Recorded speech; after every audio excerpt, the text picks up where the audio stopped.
up, everybody? I am Azari. And I am Space, the Witch. And welcome to Witches and Weebs, where the otaku lifestyle, spirituality, fandom, and witchcraft all come together to create a harmonious of witches and weebs and everything in between. Exactly.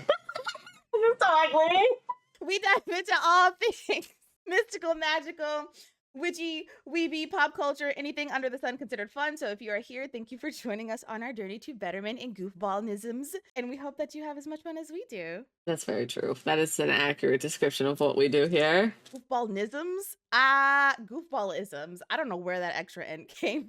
I didn't even notice it, the funny part. Goofballisms? Whatever.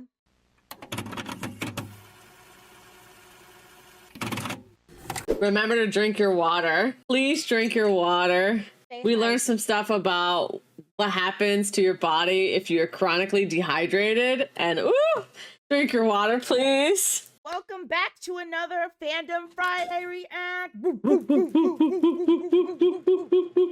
Today we will be watching and yapping about Violet Evergarden episodes 6, 7, and 8, I think. Or 8? No. Oh, that's wrong. This is 7, 8, and 9. Yes, I was like, wait a second, we're starting at 7. I was like, nope, that didn't sound right at all. But I understood her. It was okay. Again, if you have not watched the previous videos and you are not actually following this format, we've changed our format around for animes that don't currently have new episodes coming out weekly because we want to watch more. We want to watch more, and we also want to leave some windows open for when something new does come along. Just saying, Gachiakuta, pretty good. Recommend it. Just I remember what happened like in episode 6, and it was not. Well, no. Episode 5 is what has left an impression on me, and it was not a good one. Yeah, me too. But for the sake of actually trying to enjoy the overall theme of the anime, we're going to push it to the side, but we're going to be very, very aware and mindful of that situation. But we're not going to try to let it define the entire anime experience. However, we've said this before, we'll say it again. We're not watching the movies. We know what happens in the movies. We don't support what's going on in those movies. So please don't ask us to watch movies. We're not going to. Sorry. Yeah, so that's the end of that. From there, I remember that a really cute boy that they met in episode 6 was super cute, and I actually really liked that little storyline because he was shown to be a judgmental piece of poop, and we saw him develop a little bit, realizing that Violet was very similar to him, and learning that he really shouldn't judge a book by their cover. I love that Violet is learning so many different things from so many different types of people. She's gonna have such a good and clear understanding of how humanity works because she's seeing so many different aspects and so many different ways of how people can be different and still somehow the same. And still somehow the exact same. They follow the same format, it's just in different fonts, different weights, different textures, different all kind of things, but you know, same format, same message, different flavor, but it's not even the same message. That's why I like the anime. It's very good. It's very good at nuance, and it's also really fucking pretty. Pretty. Violet is gorgeous, and I love her outfit. Anyway, let's get started. Let's get into the 7th episode. Let's go. That was a heavy episode.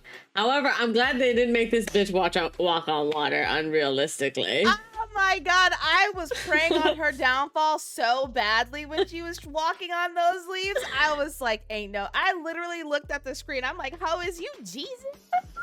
Walking on water.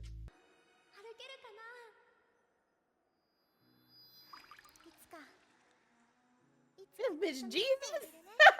Yeah, this bitch is Jesus. This bitch Jesus. She's walking on the leaves. Literally on the leaves. That's insanity. This bitch Jesus. How is you Jesus?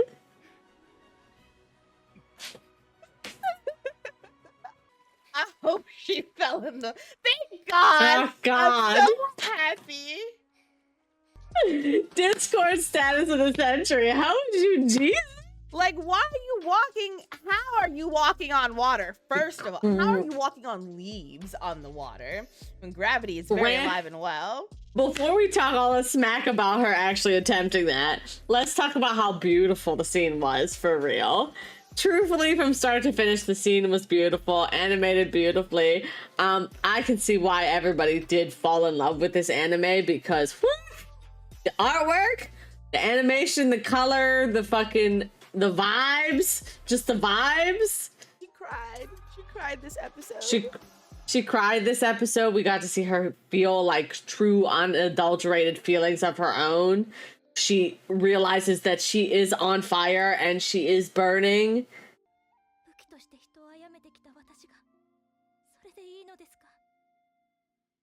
Yes, because it was against your will. You didn't have a choice. You had to. They forced you. And you didn't know any better, so you obliged. Yes, you do deserve to live.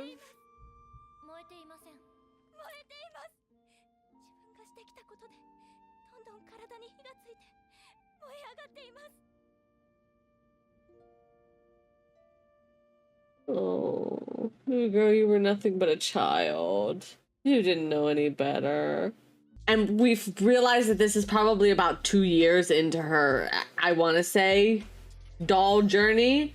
She's definitely over 15. She's not anime time. We understand that this speed runs. I don't understand. I understand anime time, but like when you're binge watching, it's so confusing. Yeah, that's the thing. It's the binge watch that really fucks us up, I think. If we had the week to process it and then come back and be like, oh, okay, I understand we're skipping some time here. Yeah. But since we're binge watching, it feels like it should be just a big movie. Right. That's our fault. Now we get to talk shit about the fact that she tried to walk on some leaves. Let's be real, bitch. Did you do this? How is I liked this episode though because Violet helped a grown-ass man stop drinking alcohol for a little bit, helped him clean up his house so he can write. She was like the ultimate muse that this guy could have. He got lucky that he got Violet as his transcriber or his auto doll because she kind of resembled his daughter a little bit. She was able to help him jog his brain creatively with ways to tell his story and actually stick to how he wanted to tell his story. And she was clearly very invested in the story. She like wanted to see Olivia get back to her father and have that moment. She's like, no, you have to finish the story. Like, you don't understand. I need it to be done.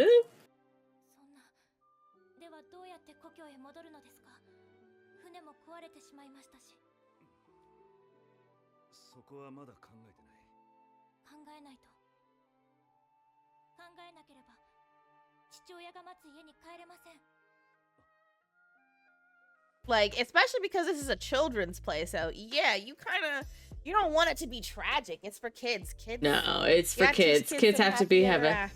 I thought it was very beautiful. I liked the symbolism that Violet included to help him in his story when he mentioned things that his daughter liked. It was very, and she committed to the bit. Like she did commit to the bit. She was like, if that's what you want. And truthfully, this is actually how an author would typically write their book. In the olden days, they would have a secondary person to imagine elements of it. So if you have to do that yourself and you have to go act out and LARP in your little bedroom to write properly, there you go. There's your pass. That's exactly how you used to do it. Like, sometimes you need that kind of like, okay, this is how she would move. Gotcha. References are top tier references. References are top tier. Don't think that you all have to get it out of your mind. Nope. Google. Don't you say I know. Google. And I believe you can turn that shit off, but don't ask me how. I haven't figured it out. No. I am technology inept. I have realized that. Woof. Me They've too. done spot. Which is funny. Oh my god! They shot him in the face. Oh my god! That was definitely and incredibly not inconspicuous whatsoever. Just let everyone know you're here. I mean, they probably know you're here anyway, but like, if they didn't, because they're stupid.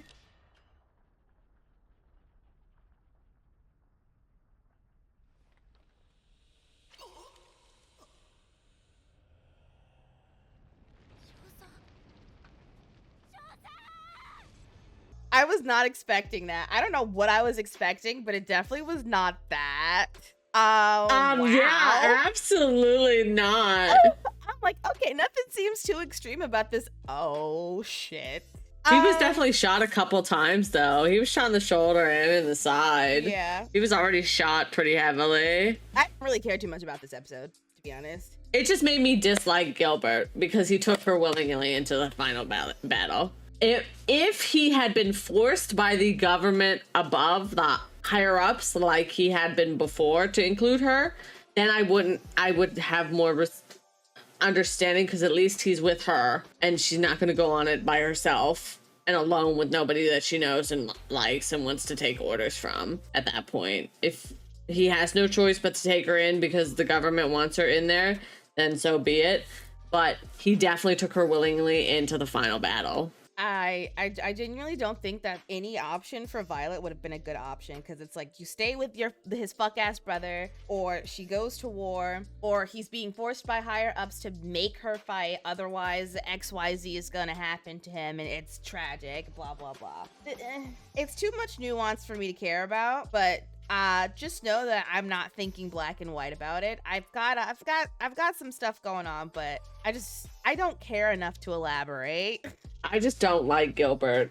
I knew that if he took her into the final battle, I was gonna not fuck with him. And she was an integral part of his plan, which means that he planned it with her involved from the get-go. It was cool seeing Violet fight though. Like, I love a bad femme fatale. I don't like seeing a child do it though. No, definitely not. If only she were an older woman, then I would have been like, damn. Yeah, like, seeing a child be a part of war always just makes me sad. Because this is why I literally created the OC that I write, is so that children never have to fight, because she'll just do it for them. Because I just don't like seeing children be used in war, or being used for anything other than being fucking children and teens and being just learning how to be a person. I don't like seeing children in adult spaces, and I know this is going to be, well, children go at war in this culture, blah blah blah. I don't like it. That doesn't make it right. I don't like it. It doesn't make it right. Kids should be kids. Kids should absolutely be kids. Every kid should get a chance to be a kid. Tradition is not always right. Culture is not always right. We're trying to break those cultural traumas over here, not continue them. Listen, shadow working is great. Trauma is great. So long as when you acknowledge that happens, you should probably think this sucks. Don't want anybody else to feel like this. We should probably change some things because I don't want everyone else to feel the way I feel. Our next generation shouldn't have to shadow work nearly as much as this generation. That's how that works. Yeah. Unfortunately, we have to do the work for the next generation so they can unpack smaller traumas for the rest of us. And then the next generation will give big old fat traumas to the rest of us, because they'll create new problems, because new things will be happening. And then we'll rinse and repeat, and that's how it works.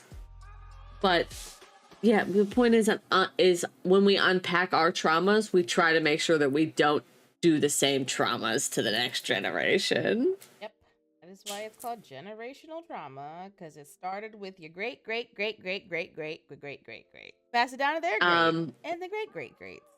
However, I do think I do want to shout out that the animation is truly beautiful, and I was really not expecting him to just get shot in the face at the end of the episode. I literally didn't even know how to react. I just sat there and just went.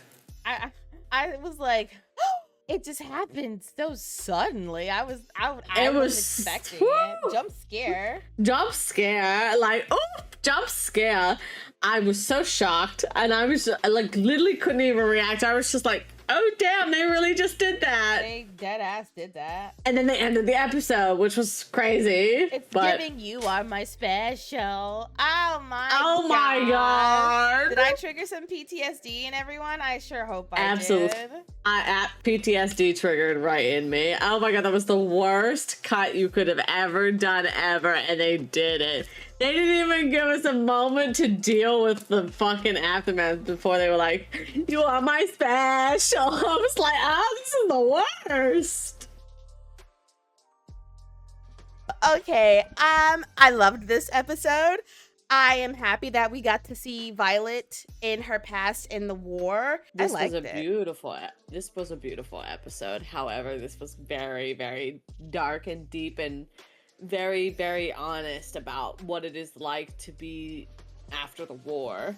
You will have burns and scars and all kind of things all over your body and all over your mind and all over your spirit. And you have to understand that despite your past, you deserve to try to get a chance to try for a better future. This reminds me of why super people have, like, heroes have a no-kill rule, because people still deserve to try to be better. We don't have a right to take away another person's chance to try to be better. Nobody does. Nobody does. And yeah, some people are unsavable, for sure, and they should be like Joker. He is kind of the epitome of not being savable. But on the flip side, if Batman had killed Joker and Harley Quinn, we wouldn't have Harley Quinn, who turns around to be Batman's biggest success story and basically saying people can in fact change. It's possible. It's possible. Not impossible. It is not impossible. People can change. And again, like, without Joker, we would have never gotten Harley Quinn, which is Batman's biggest success. So Violet was a child. So this is a child who doesn't know anything about the world, going into war, being riddled with PTSD, has no concept of emotions, and now at maybe 15, 17, she's learning. She's about 16 at this point, I think. Learning, and it's not. The adults in this suck. I'm just gonna. The adults in this are awful, but like it happens. Here's the thing: they're also just post-war and all riddled with PTSD. So yeah. So it's like I get it. It's the blind leading the blind. It's the blind leading the blind. But I do like that Hodgins. He's like, listen, you have burns. You've done bad things, but you've also done good things. That can never be forgotten. And it's not like she had a choice with what she did with her past. She was conditioned to do what she did, and now she's like, deserve to live? Yeah, you didn't have a choice, but now you can take your life and you can make it into whatever the hell you want your life to be now. And you're choosing to be helpful and bring people together while also trying to figure out and learn and process your own emotion. The best part about this job is her first, like, she was taking people away from others. Now she is bringing people closer together. It's like literally the perfect juxtaposition of the old and the new, because before she was killing people, she was taking people away from their loved ones. Now she's reuniting people with either their family, with love, or with their passion and writing and just existing in life without their significant others and their daughter and, you know, all those pieces of their life. And so it's really, really important that she does this kind of job post. Which is a lesson in what our veterans should also be doing, but you know, whatever. It also we'll get into that here. It shows that can't do it alone. Violet can't do it alone, and then she had a nice old mailman come up to her door at night, like, I got a letter for you. That was a heavy episode. That was heavy. Ooh boy. Ooh boy.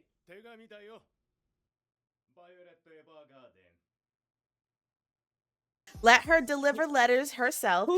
That old man, he knew he had the sixth. He was like, let me just go deliver this letter. And be pointed to deliver the letter first, where he had all of his stuff still. He knew exactly what Violet needed. Sometimes it's just a little old grandpa. This is why I can never say a little old person, a little wise old person. This was an excellent episode. I really enjoyed this episode. I thought it was beautiful. I totally wasn't on the verge of tears, and I'm happy that Violet has loving and caring around her better. Even though it is truthfully the blind leading the blind, because they are all riddled with PTSD for certain, they are trying, and that is the best thing that you can do. They are there for her when she needs it. Like, even though Hodgins didn't say the right thing, he was still there. He still tried. He told her the truth too. He said, "You'll understand what I mean one day. You will understand, I promise you." And and he left it open, was like, when you do understand, you can still come to me. Like, yeah, he could have told her with a little bit more tact and understanding, but he still told her. I don't even think he could have. I'm thinking about it now. To be honest, I don't think he even knows how to do that. I was about to say, like, technically, he can't do what he doesn't know. So, no, he couldn't have done it any better than what he did. He still tried. Yeah, that was his best, and you know what? It's